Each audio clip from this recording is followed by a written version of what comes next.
Hi అండి, అందరికీ ముందుగా good morning and welcome to Kumari vlogs channel. ఇంక ఈరోజు అయితే రెండవ రోజు అండి దసరా నవరాత్రుల్లో గాయత్రీదేవి అవతారం కదా.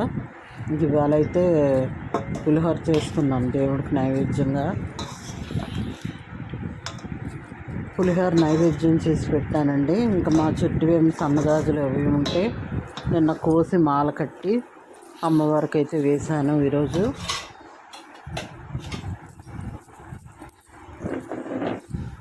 పూజ అయితే ఇలా చేసుకున్నాను, చాలా బాగా చేసుకున్నాను.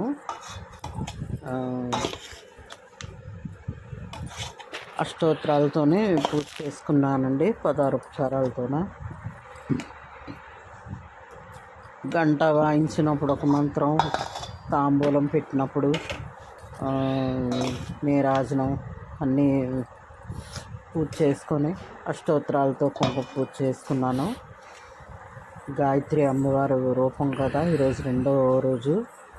చాలా బాగా చేసుకున్నాను ప్రశాంతంగా. పూజ అయితే నిన్న గులాబీ పువ్వులు తెచ్చారు, మా బాబు తెచ్చాడండి. గులాబీ పువ్వులు సన్నగాజులతో ఇలా అమ్మవారిని అలంకరించుకొని పూజ అయితే చాలా బాగా చేసుకున్నాను.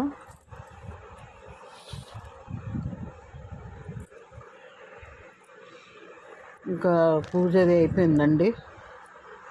మధ్యాహ్నం మా మనవడు వచ్చాడు ఇంటికి. దానిమ్మ పళ్ళు అవి పెట్టుకున్నాను, పంచామృతాలతో అది పూజ చేసుకొని దానిమ్మ పళ్ళు నైవేద్యంగా పెట్టాను అమ్మవారికి. ఈవేళ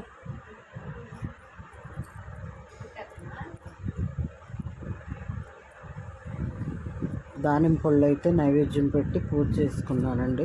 అండి అందరూ ఇలా ఉన్నారు, నేనైతే బాగున్నాను, మీరు కూడా బాగుండాలని కోరుకుంటున్నాను. ఇంకా పూజ అయితే ఇవాళ చేసుకున్నానండి. ఇవాళ గాయత్రి అవతారం కదా, రెండో రోజు. అమ్మవారికి పులిహోర నైవేద్యం పెట్టానండి. ఇంకా నేను కూడా చీర అయితే ఇలా రెడీ అయ్యాను. అర్లీ మార్నింగే లేచాను, 5కి లేచి పూజ అయితే ఇలా చేసుకున్నాను. పూజ ఎలా ఉంది? మధ్యాహ్నం మా మనవడు వచ్చాడండి. ఈ గాయత్రి మంత్రం చెప్తాను అన్నాడు. నేను చెప్పమన్నాను, ఎంత బాగా చెప్తున్నాడో చూడండి.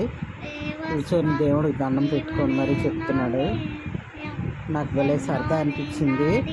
చిన్న క్లిప్ అలా వీడియో తీసి పెట్టాను, చూడండి ఫ్రెండ్స్. వీడియో ఎండ్ వరకు చూడండి, లైక్ ఇవ్వండి, సపోర్ట్ చేయండి. ఛానల్ సబ్స్క్రైబ్ చేసుకోండి కొత్తగా చూడాలంటే. తన్నో లక్ష్మీ ప్రచోదయాత్ మాత్రే నమః. గాయత్రి మంత్రం ఎంత బాగా చెప్తున్నాడు.